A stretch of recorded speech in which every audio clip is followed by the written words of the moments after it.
Assalamualaikum warahmatullahi wabarakatuh. Hari ini kita akan belajar tentang kisah Nabi Daud alaihi salam.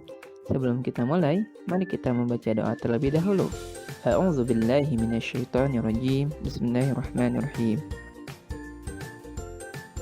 Nabi Daud alaihi salam adalah putra dari Yisya.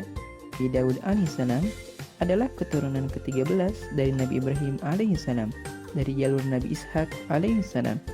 Ia tinggal di kota Bethlehem bersama ayah dan ke-13 saudaranya.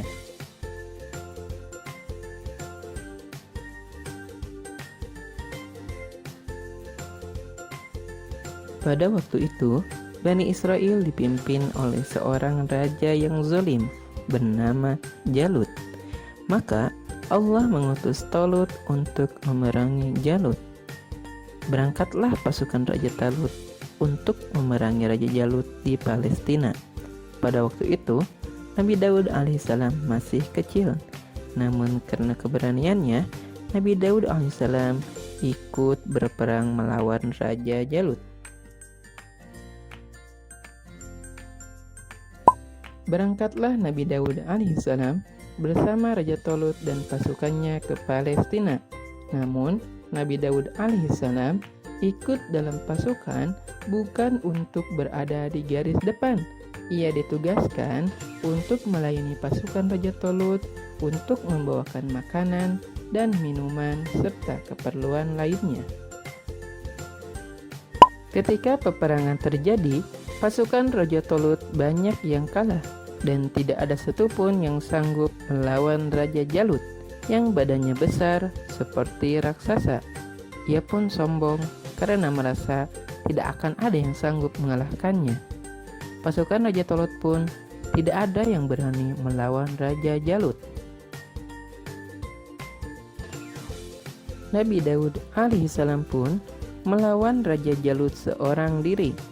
Raja Jalut meremehkan Nabi Daud alaihissalam yang masih kecil dan hanya membawa alat ketapel.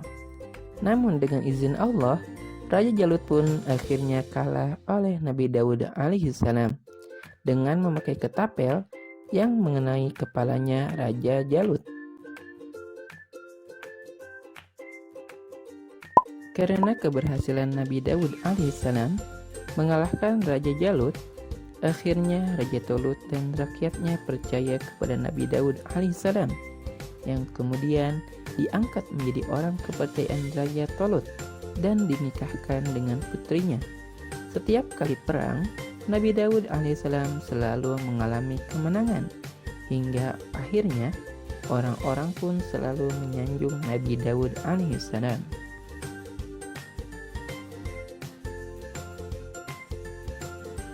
Hal tersebut membuat Raja Talut iri kepada Nabi Daud alaihissalam. Raja Talut membuat rencana untuk menyingkirkan Nabi Daud alaihissalam. Namun, rencana tersebut diketahui oleh istrinya Nabi Daud alaihissalam. Dengan izin Allah, Nabi Daud alaihissalam pun selamat dari rencana jahat Raja Talut.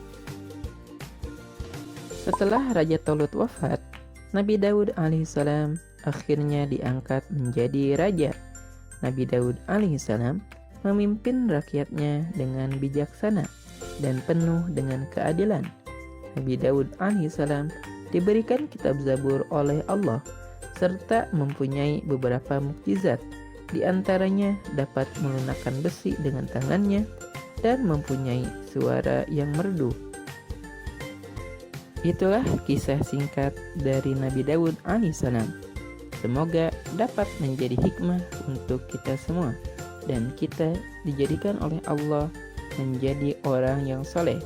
Wassalamualaikum warahmatullahi wabarakatuh.